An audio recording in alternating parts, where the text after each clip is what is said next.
कल रात अखिलेश यादव यानी कि समाजवादी पार्टी की तरफ से 6 प्रत्याशियों की लिस्ट घोषित हुई, जिसके बाद से पल्लवी पटेल की नाराजगी की बात चल रही है, क्योंकि लिस्ट में मिर्जापुर भी था जहां पर पल्लवी दावा ठोके बैठी थी। तो अब पल्लवी पटेल क्या करेंगी, इस पर आपको बताएंगे। साथ ही संघमित्रा मौर्य, जो कि स्वामी प्रसाद मौर्य की बेटी हैं, उनकी अखिलेश यादव के साथ एक तस्वीर वायरल हो रही है। तो क्या संघमित्रा मौर्य समाजवादी पार्टी की तरफ से प्रत्याशी हो सकती हैं अगर उनको बीजेपी से टिकट नहीं मिलता है? इसके बारे में आपको बताएंगे। साथ ही पीलीभीत में जहां समाजवादी पार्टी के प्रत्याशी घोषित हो गए, मगर कहा जा रहा है कि वरुण गांधी को अगर बीजेपी से टिकट नहीं मिलता है तो अब भी उम्मीद बाकी है। इसका कारण क्या है वो आपको बताएंगे। साथ ही बीजेपी की अगली लिस्ट का सबको इंतजार है कि उत्तर प्रदेश में कौन से नाम होंगे। तो ऐसे ही कुछ बड़े जिले जैसे कि गाजियाबाद, वहां कुछ समीकरण बदले हैं, उसकी कहानी आपको बताएंगे। कानपुर में क्या चल रहा है, बलिया में क्या कहानी चल रही है, सभी के बारे में विस्तार से बताएंगे। और इन सब विषयों पर बात करने के लिए मेरे साथ जुड़ेंगे लखनऊ से हमारे वरिष्ठ साथी पंकज झा जी। पंकज जी, बहुत स्वागत है आपका। और रोज़ की तरह मुझे लगता है आज आप बड़ी इंटरेस्टिंग चीज़ें बताने वाले हैं। सब शुरुआत पल्लवी पटेल से कर देते हैं, क्योंकि पल्लवी पटेल ने कल दोपहर ऐलान किया। कल दोपहर ही हम लोगों ने बोला भी था, आपने बोला था कि वो किस तरीके से समाजवादी पार्टी की अखिलेश यादव की मुश्किलें बढ़ा सकती हैं। और शाम को एक लिस्ट आती है जिसमें मिर्ज़ापुर का जिक्र होता है, जहाँ पर दावेदारी ठोके बैठी हुई थी पल्लवी पटेल। जो उन्होंने 3 सीटों की घोषणा की थी उसमें एक मिर्ज़ापुर भी थी। अब ऐसी स्थिति में पल्लवी पटेल के पास क्या ऑप्शन बचे हैं? क्या वो अब किस तरह के कदम उठा सकते हैं जो अखिलेश यादव की मुश्किलें बढ़ा सकता है, या कोई बातचीत चल रही है अभी? देखिए सौरभ जी, जब मैं आपसे बात कर रहा हूं, अब से कुछ देर पहले पल्लवी पटेल जहां रहती है उनके घर पर उनके करीबी नेताओं की बैठक चल रही है। जी। और जैसे होता है ना चुनावी रणनीतिकार, उसमें वोटों का गुणा गणित जोड़ के देखते हैं। तो जो यूपी में कुर्मी बाहुल्य लोकसभा सीटें हैं, वो जी। पूर्वांचल से लेकर सेंट्रल तक चले जाएं, तो उन उन सीटों पर कुर्मी वोटों का गुणा गणित वो देख रही हैं, लोकसभा क्षेत्रों का। वहां समाजवादी पार्टी के कौन से उम्मीदवार हैं, बीजेपी के संभावित उम्मीदवार कौन से हो सकते हैं। अब आप सोचेंगे कि अगर ये सब कवायद चल रही है तो बिना बात के तो हो नहीं रही होगी। जी। कल से लेकर और आज तक पल्लवी पटेल और अखिलेश यादव के जो बीच हुआ है, उससे ये लगता है कि अब दोनों के बीच में संधि की, यानी फिर से रिश्ते अच्छे हो जाएं, इसकी गुंजाइश मुझे बहुत कम लगती है। वैसे राजनीति में कब क्या हो जाए कहा नहीं जा सकता, जी। लेकिन अब जब हम आपसे बात करें, गुंजाइश बहुत कम दिखती है। जी। दोनों की मुलाकात कब हुई थी आखिरी, आप जानते हैं? अखिलेश यादव और पल्लवी पटेल की राज्यसभा चुनाव चुनाव। को जी। लेकर जब अखिलेश यादव ने डिनर पार्टी दी थी, तब आखिरी बार मुलाकात हुई थी। और वो मुलाकात भी कोई अच्छी नहीं कही जा सकती है। उसमें ये हुआ था, जिस तरीके से बयान वगैरह दिए थे पल्लवी ने, तो उसके बाद अखिलेश यादव इस बात को लेकर आश्वस्त होना चाहते थे कि क्या समाजवादी पार्टी के लिए उनका वोट मिलेगा कि नहीं मिलेगा। पल्लवी ने साफ साफ कहा कि मेरी जो बात थी, वो शर्त थी, वो पीडीए को लेकर थी, और पीडीए का जो भी उम्मीदवार हम उसको वोट करेंगे। और जिस दिन चुनाव था वो थोड़ी देर से आई, जब जब देर से आई तो उसको लेकर तमाम तरह की चीजें कही जाने लगी। बाद में पता लगा कि उनके बच्चे के पेरेंट टीचर मीट जो होता है, पीटीएम जिसे कहते हैं, जी। उसमें वो चली गई थी, इसीलिए उनको वोट डालने में देरी हो गई। लेकिन इस बीच क्या हुआ, तरह तरह की राजनीतिक खिचड़ी पक गई थी, लेकिन उन्होंने बहरहाल उन्हीं को वोट डाला।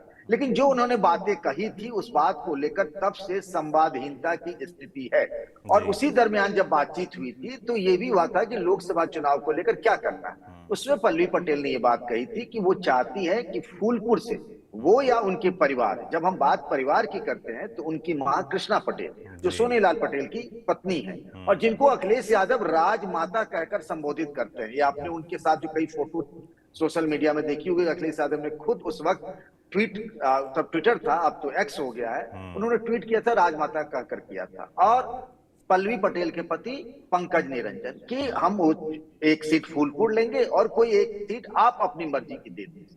कोई जी। बात नहीं हुई, और अखिलेश यादव ने कहा, बीच में संदेश वाहक के थ्रू, डायरेक्ट बात नहीं हुई, संदेशों के जरिए जो बात हुई, उसमें कहा कि भाई पल्लवी, ऐसा है कि आपको लड़ना है तो मिर्जापुर से लड़िए, वरना हम कोई और सीट आपके लिए नहीं छोड़ सकते। और मिर्जापुर ही क्यों कहा था अखिलेश यादव ने, वो भी अब समझ लीजिए कि वहां से अनुप्रिया पटेल अभी सांसद है, मोदी सरकार में मंत्री है, और जी। पल्लवी की बड़ी बहन है। और इन दोनों परिवारों के बीच रिश्ते ठीक नहीं है। राजनीतिक विरासत को लेकर दोनों के बीच में आर और पार की लड़ाई छिड़ी हुई। जी। मां और पल्लवी पटेल एक तरफ हैं, और अमन पटेल जो उनकी छोटी बहन है पल्लवी की, और साथ ही अनुप्रिया पटेल, वो दोनों एक साथ हैं। जी। तो मिर्जापुर लड़ाने की बात कह दी गई थी। कल क्या हुआ कि दोपहर में बैठक हुई, इन्होंने 3 सीटों पर चुनाव लड़ने का ऐलान कर दिया। उसमें एक राइडर लगा हुआ था इंडिया गठबंधन की तरफ से, और वो 3 सीटें थी। कौशाम्बी जो सुरक्षित सीट है, जहां से भी बीजेपी के विनोद सोनकर जीते हुए हैं, और मिर्जापुर मांगा, और साथ ही आपको बता दूं कि फूलपुर भी मांगा।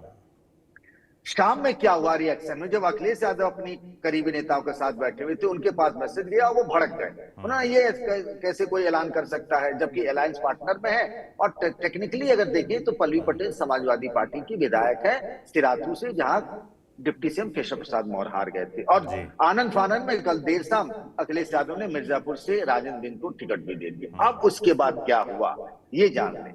तैयारी ये है, अब जब जो आज के हालात हैं, कल को क्या हो जाए कह नहीं सकते। अगर अखिलेश यादव पल्लवी पटेल साथ हो गए तो अलग बात है। आज की ये है कि भैया आपने मेरे साथ जो किया तो अब लो, नाले का जवाब दहले से देंगे। यानी जहां जहां पर समाजवादी पार्टी ने कुर्मी उम्मीदवार दिया है, जैसे बांदा उमाशंकर पटेल की बात है, आपको बताऊं अंबेडकर नगर, जहां कहा जा रहा है कि चुनावी मुकाबला बहुत कांटे की होगी। लालजी वर्मा जो कभी बीएसपी के बड़े नेता थे, समाजवादी पार्टी के उम्मीदवार है, सामने में बीजेपी ने रितेश पांडे को दिया है।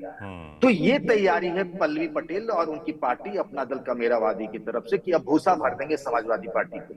भूसा भर देने का मतलब ये है कि जहां जहां समाजवादी पार्टी का कुर्मी उम्मीदवार होगा, या फिर जो कुर्मी बाहुल्य लोकसभा सीटें हैं, चाहे वो मिर्जापुर हो, चाहे वो फूलपुर हो, चाहे वो प्रतापगढ़ हो, जहां जहां समाजवादी पार्टी लड़ेगी हम भी लड़ेंगे और पूरी मजबूती से लड़ेंगे। अब सवाल ये है कि कौन लड़ेगा भाई। भाई यहाँ 3 नाम तो हम जान गए, कृष्णा पटेल हो गई, पल्लवी पटेल हो गई और पंकज रंजन। पार्टी के पास और कौन से नेता है? तो जानकारी मिली है कि हमारे पास मजबूत दावेदार हैं। और ये भी कहा जा रहा है पल्लवी पटेल की तरफ से कि उनसे जो वादे किए थे अखिलेश यादव ने, वो कोई वादे पूरे नहीं हुए हैं। जबकि ये कहा गया पल्लवी पटेल की तरफ से कि जब सिराथू से लड़ने की बात आई थी, तब अखिलेश यादव ने, उस वक्त स्वामी प्रसाद मौर्य उनके साथ थे, उनसे कहा कि आप लड़िए केशव प्रसाद मौर्य के खिलाफ। उन्होंने मना कर दिया। ओम प्रकाश राजभर से कहा गया, उन्होंने मना कर दिया। पल्लवी पटेल ने खुद से कहा कि मैं वहां लड़ना चाहती हूँ, और ये बात सच भी है। ये बात अखिलेश यादव ने चुनावी मंच से भी कहा था कि इन्होंने खुद अपनी बात कही थी, और मैं इस बात का स्वागत करता हूं कि वो वहां से लड़ेंगे, और लड़ी और जॉइंट किलर भी बन गई। उन्होंने डिप्टी सीएम को हरा दिया। उस वक्त कहा गया पल्लवी पटेल की तरफ से कि 13 विधानसभा सीटें देने का वादा किया गया था, जिसमें जौनपुर की भी सीट थी जहां से सुषमा पटेल लड़ गई थी। वहां से वो लोग अपनी मां को लड़ाना चाहते थे, कृष्णा पटेल को। वो सीट नहीं मिली, इसलिए कृष्णा पटेल प्रतापगढ़ सदर से लड़ी और वो चुनाव हार गई, हालांकि वोट उनको अच्छे मिले। अब ये कहा जा रहा है कि कंपाउंड इंटरेस्ट यानी सूद समेत हम हिसाब चुकता करेंगे। सूद भी कौन सा? चक्रवृद्धि ब्याज वाला। कि जहां जहां उम्मीदवार होंगे समाजवादी पार्टी के कुर्मी या कुर्मी बाहुल वाले, वहां अपने सिंबल यानी लिफाफा पर पल्लवी पटेल के लोग लड़ेंगे और समाजवादी पार्टी का खेल खराब करेंगे। अगर खेल समाजवादी पार्टी का खराब होगा तो किसी का बनेगा भी। अब आप समझ ही जाइए किसका बनेगा। अब बीजेपी की तरफ से भले ही अपना दल पार्टी है सोनेलाल, जिसमें अनुप्रिया पटेल, आशीष पटेल है, लेकिन तैयारी ये हो रही पल्लवी की पटेल की तरफ से कि मजा चखाना है। मेरे साथ जो किया गया तो सूद समेत हम बदला तो लेंगे। तब राजनीति बदले पर आ गई है। बिल्कुल, तो चिंता की लकीरें जाहिर तौर पर अखिलेश यादव खिंची होंगी, अगर ये खबर उन तक पहुंच गई होगी।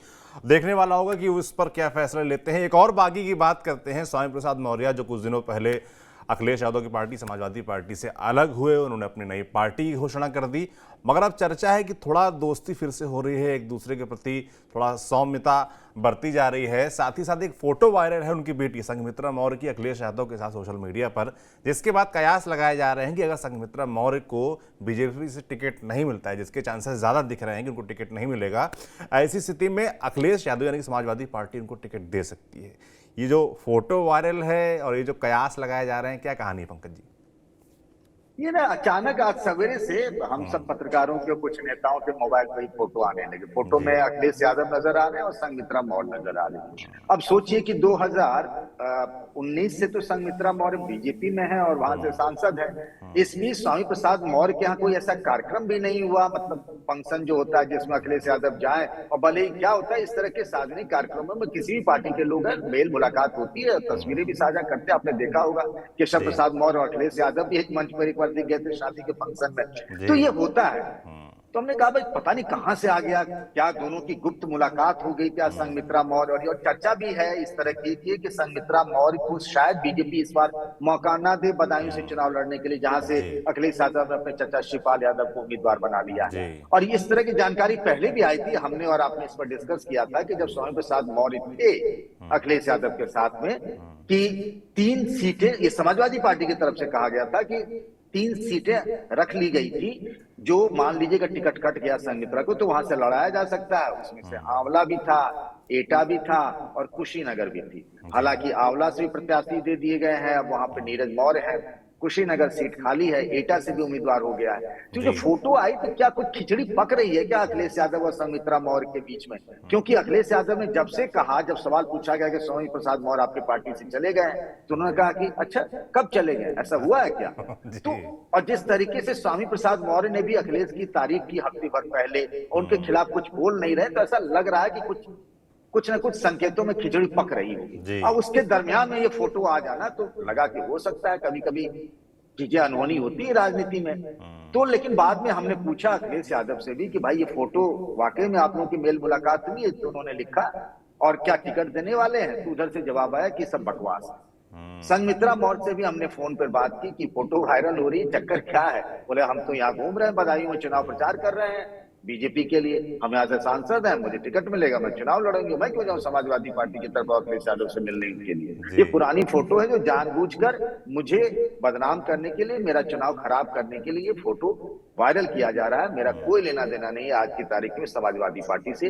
तो बहरहाल ऐसा लग रहा है कि फोटो की कहानी जो है वो फोटो तक ही सीमित है, दोनों के बीच कुछ पक रहा है, ऐसे दोनों तरफ से मना किया जा रहा है। लेकिन कई बार ऐसा भी होता है सौरभ जी कि मना किया जाता रहता है और बाद में वो खबर जो है पक्की भी निकल जाती है। जी ऐसा आपने भी देखा सुना और हम भी देखते आ रहे हैं। बिल्कुल, इसे ही राजनीति कहते हैं कि जो हो रहा है, जो दिख रहा है, जरूरी नहीं कि वही हो और बाद में कुछ और निकल आए। बिल्कुल बिल्कुल बिल्कुल बिल्कुल। वरुण गांधी की कल लगातार हम चर्चा कर रहे थे कि पीलीभीत से अगर बीजेपी उनको टिकट नहीं देती है तो समाजवादी पार्टी से क्या बात चल रही है। रामगोपाल यादव ने कल बोला भी था कि हाँ ऐसा विचार किया जा सकता है। उसके बाद कल रात जब प्रत्याशियों की लिस्ट आती है तो उसमें भगवत शरण गंगवार को उतार दिया गया पीलीभीत से। अब भगवत शरण गंगवार ही बताया जा रहा है, खुद कह रहे हैं कि अगर पीलीभीत से वरुण गांधी को टिकट नहीं मिलती बीजेपी से और सपा ऐसा विचार करती तो मैं सीट छोड़ सकता हूं। क्या है कहानी, मतलब क्लैरिटी अभी भी नहीं है पीलीभीत को लेकर। देखिए यूपी में अगर अभी सबसे ज्यादा अगर चर्चा किसी की हो रही है ना तो वरुण गांधी की, कि वरुण गांधी क्या करें। ये तो उनके लोगों ने, उनके निजी सचिव और उनके साथियों ने जाकर नामांकन का पर्चा खरीद लिया, जबकि अभी तक वो बीजेपी की तरफ से अधिकृत उम्मीदवार तय नहीं किए गए। जी सब लोग मानकर यही चल रहे हैं, पार्टी के अंदर के, पार्टी के बाहर के लोग, कि वरुण गांधी का टिकट कट सकता है, कट गया है ऐसा कहा जा रहा है। अब ये पार्टी के अंदर के लोग ही बताते हैं। ये भी कहा जा रहा है मेनका गांधी को इस बात की सूचना दी गई, या भगवान जाने सच क्या है। ऐसे हालात में उनका नामांकन का पर्चा खरीद लेने से ही ना बात का बतंगड़ हो गया, एकदम जंगल में आग की तरह खबर फैल गई। और उसके बाद ये होने लगा। और चूंकि कुछ ऐसे मौके आए भी हैं अतीत में जब वरुण गांधी ने अप्रत्यक्ष रूप से इशारों में अखिलेश यादव की तारीफ कर दी और अखिलेश यादव ने वरुण गांधी की तारीफ कर दी। अब ऐसे ही कोई विपक्ष में एक दूसरे की तारीफ नहीं करता, या तो काम लगाना होता है तो तारीफ कर देते हैं, या फिर काम अच्छे रिश्ते होने लगते हैं तब ऐसा होता है। कई बार होता है ना, काम लगाना होता है, भाई तारीफ कर देते हैं बीजेपी में इनकी तो बीजेपी वाले इनका काम लगा देंगे। मतलब ये होता है राजनीति में, हर चीज सीधा साधा नहीं होता है।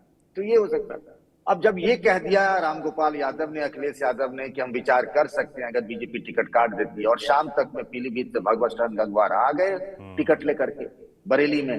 तो जब पत्रकार साथी उनके पास गए, उनसे पूछा कि गंगवार जी आपको टिकट मिल गया है और वरुण गांधी ने नामांकन का पर्चा खरीद लिया है, क्या अभी भी गुंजाइश बची है? उन्होंने कहा कि अगर वरुण गांधी को टिकट मिलता है तो हम अपनी उम्मीदवारी छोड़ देंगे। मतलब अभी भी वो जो बात है कि आप खारिज कर देंगे वरुण गांधी को, तो वो बात खारिज नहीं हुई है। और वैसे भी पूरी तरीके से बंद नहीं हुआ है। देखिए ना, इसमें मजा भी तो है ना अखिलेश यादव के लिए। उनका झगड़ा बीजेपी से है, मुकाबला बीजेपी से है, बैठे बिठाए उनको एक मजबूत उम्मीदवार मिल जाएगा, वो भी बीजेपी से आया हुआ, एक गांधी सरनेम वाला भी, तो उनके लिए तो समझिए अच्छा ही है। तो वो तो दोनों हाथ खोलकर स्वागत करेंगे। ये बात अलग है कि वरुण गांधी के कुछ पुराने बयान फिर से सोशल मीडिया में वायरल होंगे 2009 वाले, वो सब बातें अलग है, जब मिल जाएगा तो ये सब कहानी होती है। लेकिन वो क्यों खारिज करे? इसीलिए समाजवादी पार्टी का कोई भी नेता उनको चुनाव लड़ाने की संभावना को खारिज नहीं कर रहा, वो अपनी खिड़की पॉसिबिलिटी खोले हुए है। बस फैसला वरुण गांधी को करना है कि वो क्या करते हैं। अगर टिकट नहीं मिलता है, निर्दलीय लड़ेंगे, नहीं लड़ेंगे, अखिलेश यादव के साथ जाएंगे, क्या करेंगे, ये फैसला उनको करना है। बिल्कुल, अखिलेश यादव का अंतिम फैसला करना है, मगर इंतजार सभी को है प्रत्याशियों की लिस्ट का, बीजेपी का, जिसमें उम्मीद है कि पीलीभीत भी होगा, क्योंकि भाई पहले चरण में चुनाव है पीलीभीत में, तो देखने वाला होगा उसके बाद क्या होता है। मगर इसी लिस्ट पर आते हैं, बीजेपी की जिस लिस्ट का सबको इंतजार है पंकज जी, उसमें कई ऐसी सीटें भी हैं जिनके समीकरण हर दिन बदल रहे हैं, हर दिन नई कहानियां निकल के आ रही हैं। जैसे गाजियाबाद के बारे में कहा जा रहा था, आपने भी सूचना दी थी दर्शकों को हमारे, कि वहां पर अरुण सिंह का नाम चल रहा है जो कि राष्ट्रीय महामंत्री हैं, मगर उनको अभी एक नई लिस्ट आई है बीजेपी की, इसमें प्रभारियों की घोषणा हुई है और उनको आंध्र प्रदेश का प्रभारी बना दिया गया है। तो उसके बाद ये भी कयास लगाए जा रहे हैं, क्योंकि उसमें कुछ ऐसे नाम भी हैं जिनका टिकट नहीं हुआ। प्रवेश वर्मा को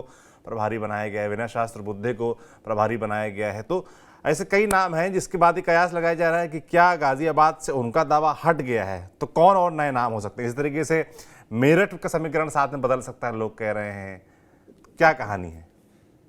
देखिए, एक बात तो है, अभी तक जितने भी टिकट फाइनल किए गए हैं बीजेपी की तरफ से यूपी से लोकसभा चुनाव के लिए, ना तो कोई राज्यसभा सांसद है और ना ही कोई विधायक है। एक इकलौते एमएलसी जो हैं वो साकेत मिश्रा हैं, जिनको श्रावस्ती से टिकट मिला। मतलब ये एक मैसेज दिया गया है कि ऐसे किसी भी नेता को टिकट नहीं दिया गया है जिनको टिकट देने से कल को उपचुनाव होने की स्थिति आ सकती। मैं आपको बताऊं कि बीजेपी कोर कमेटी की जब बैठक हुई थी, होता क्या है, एक कोर कमेटी की बैठक तो वहां अमित शाह और राष्ट्रीय अध्यक्ष जेपी नड्डा के साथ होती है, और एक बीजेपी कोर कमेटी की बैठक यहाँ लखनऊ में होती है, आमतौर पर मुख्यमंत्री योगी आदित्यनाथ के घर पर, जिसमें कोई केंद्रीय नेतृत्व की तरफ से नहीं होता है। उस बैठक में अरुण सिंह जो पार्टी के महासचिव हैं, उनके गाजियाबाद से नाम की चर्चा हुई, पैनल में भी उनका नाम गया। बीच में अयोध्या आ गए वो रामलला के दर्शन करने के लिए, तो खबर थोड़ी मजबूत होती हुई दिख रही थी कि गाजियाबाद से इस बार शायद जनरल वीके सिंह की जगह बीजेपी अरुण सिंह को भेजने पर विचार कर दे। लेकिन अब हम जब आपसे बात कर रहे हैं, अब से थोड़ी देर पहले बीजेपी से एक जारी हुआ है कि कुछ लोगों को 3 राज्यों की बात हो रही है, वहां उनको प्रभारी बना के भेजा गया है। तो उसमें यूपी के 2 सिद्धार्थनाथ सिंह को आंध्र प्रदेश का सह प्रभारी और अरुण सिंह जी को भेजा गया है प्रभारी बनाकर। अब प्रभारी बना दिया गया आंध्र प्रदेश में, जहां पार्टी ने इतने सारे एलाइज लेके आए, चंद्रबाबू नायडू को भी, जनसेना पवन कल्याण को भी। अब ऐसी हालत में जिसको चुनाव लड़ना होगा उसको प्रभारी क्यों बनाएंगे भाई, सवाल ही नहीं उठता है। तो यानी पार्टी ने उनके लिए कुछ और सोच रखा है, यानी संगठन में आप काम करिए। तो एक तरीके से तो रूल आउट हो गए अरुण सिंह। अब अरुण सिंह रूल आउट हो गए तो फिर गाजियाबाद से कौन, क्या जनरल वीके सिंह ही या फिर कोई और नाम? अब वो ठाकुर बिरादरी के हैं, बगल में गौतम बुद्ध नगर से देखें तो महेश शर्मा जी हैं, वो पंडित बिरादरी के हैं। अब 2 पंडित एक साथ होंगे, इसकी गुंजाइश भी बहुत कम दिख रही है। क्या वहां से ठाकुर बिरादरी के ही होंगे, गुजर बिरादरी के होंगे, बहुत सारे परमिटेशन कॉम्बिनेशन हो रहे हैं। अब चूंकि फैसला केंद्रीय नेतृत्व को करना है, कोर कमेटी की बैठक भी हो गई है, तो मुझे लगता है बेहतर होगा कि तब तक इंतजार कर लें। और ये भी एक बात आपको बताऊं कि इसी गाजियाबाद से जुड़ के देखिएगा मेरठ को भी, मेरठ से भी तरह तरह के नाम आ रहे हैं, जैसे अरुण गोविल जी का भी नाम आ रहा है। अभी तो राजेंद्र अग्रवाल जी हैं वहां से सांसद।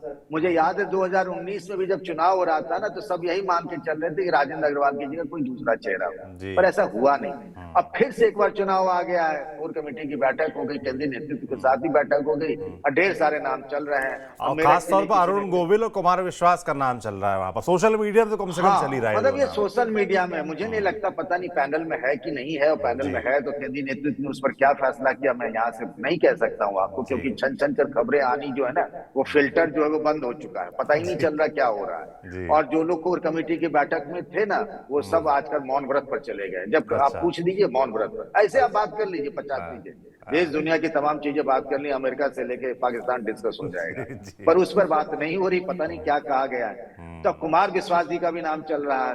राज्यसभा का जब चुनाव था तब भी हो रहा था कि कुमार विश्वास का नाम आएगा, एमएलसी का चुनाव था तब भी कुमार विश्वास लगातार यूपी से आ रहे हैं, कभी राज्य में। अब मेरठ में भी उनकी, लेकिन कुमार विश्वास देखिए वो हापुड़ के रहने वाले हैं, वो भी पंडित हो जाएंगे।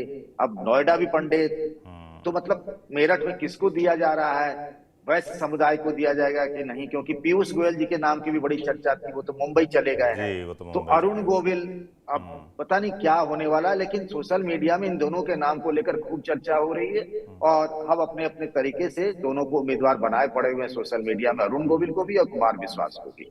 जी, आपने जिक्र किया कि राज्यसभा सांसदों को उतारने से बच रही है बीजेपी, तो ऐसे अगर हम देखें तो आपने बलिया के बारे में कहा था कि नीरज शेखर जो पूर्व प्रधानमंत्री चंद्रशेखर के बेटे हैं, तो उनकी दावेदारी भी क्या मानी जाए बलिया से कि ना के बराबर है?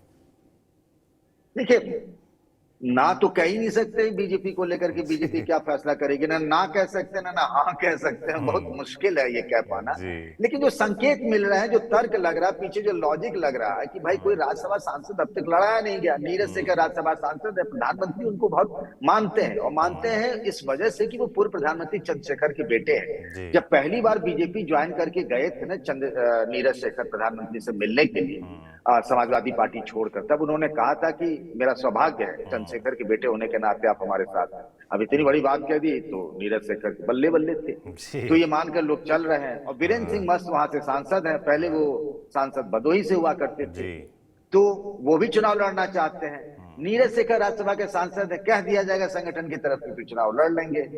पिछली बार मुझे याद है 2019 में समाजवादी पार्टी से वो चुनाव लड़ने को बड़े इच्छुक थे, लेकिन समाजवादी पार्टी ने नहीं दिया तो भाजपा चले गए थे। अब मैं सुन रहा हूं कि इन दोनों के बीच में तीसरा नाम भी आ गया है, वो उपेंद्र तिवारी, जो पिछला विधानसभा चुनाव हार गए और योगी, हाँ, और 2017 से 22 तक योगी सरकार में वो मंत्री भी थे, भूमिहार बिरादरी के हैं। ये दोनों नीरज शेखर और वीरेंद्र सिंह मस्त ठाकुर बिरादरी के हुए, भूमिहारों की वहां अच्छी खासी संख्या है।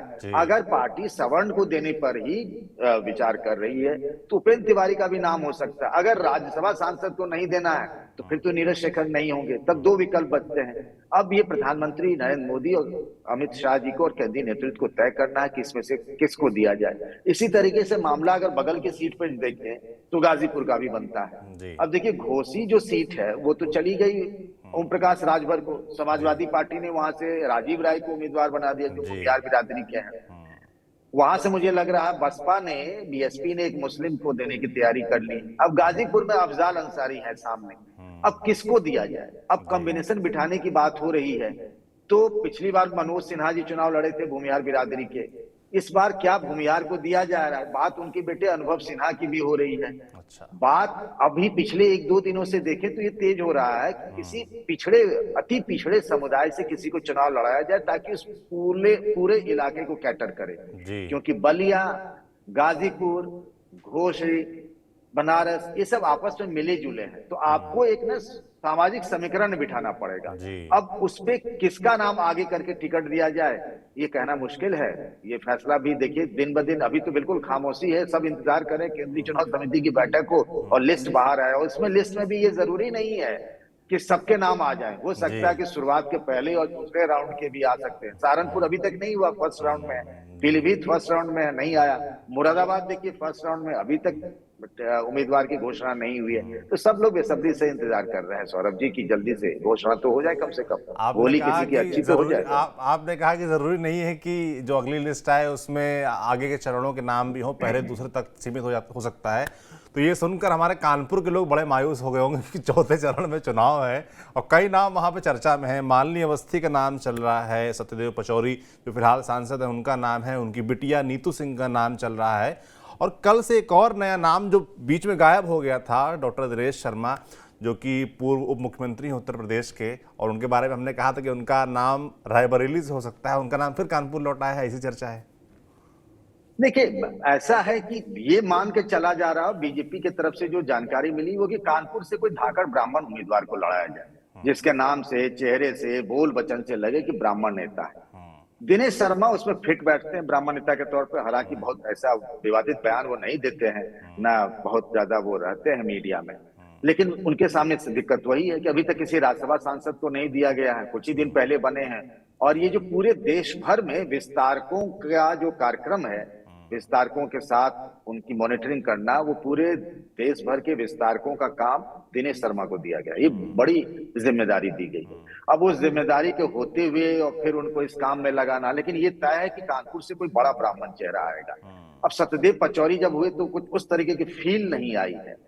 दूसरी बात जो कहा जाता है नीतू पचौरी के यहाँ, तो उनके जो ससुर हैं वो बड़े प्रभावशाली संघ के नेता रहे हैं। मोहन भागवत जी जो संघ प्रमुख हैं, कानपुर जाते हैं तो उनके घर पे ही रुकते हैं। संघ से उनके बड़े पुराने रिश्ते हैं। अगर संघ की चली तो लोग बता रहे हैं कि नीतू का नंबर आ सकता है जी। और वो इच्छुक भी हैं चुनाव लड़ने के लिए। सतीश महाना के बारे में मुझे बताया गया कि चुनाव लड़ने को बिल्कुल इच्छुक नहीं, उनकी रत्ती भर की इच्छा नहीं। वो विधानसभा अध्यक्ष में बड़े खुश हैं, वो सांसद नहीं बनना चाहते हैं। उनके रिश्तेदार जो हैं अजय अजय कपूर, वो कपूर। भले बीजेपी में आ गए हैं। तो ये 3-4 नाम है। मालिनी अवस्थी की आपने बात की, मालिनी अवस्थी चुनाव लड़ना चाहती हैं, सोशल मीडिया में भी उनकी बार बार चर्चा हो रही है, सब जानते हैं मालिनी अवस्थी के बारे में।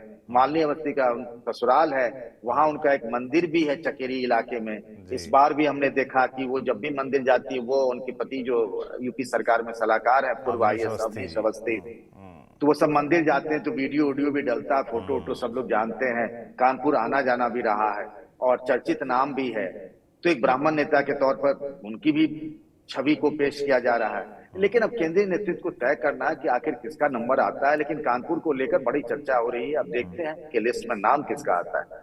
बिल्कुल, अंतिम मुहूर्त तो जब लिस्ट आ जाएगी और कहा जा रहा है कि कल यानी 22 तारीख को ये बैठक हो सकती है, तो इसमें अंतिम मुहर लग सकती है। बाकी लिस्ट आएगी तभी पता चलेगा। हम लोग तो सिर्फ कयास या पंकज जी अपने सूत्रों के जरिए आपको बताते रहते हैं कि क्या कुछ चल रहा है। पंकज जी बहुत बहुत धन्यवाद आपका।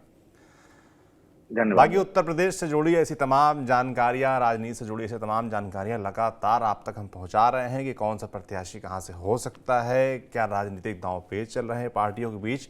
लगातार ऐसी सभी जानकारियां आप तक हम पहुंचाते रहेंगे। आप देखते रहिए TV9 डिजिटल। शुक्रिया।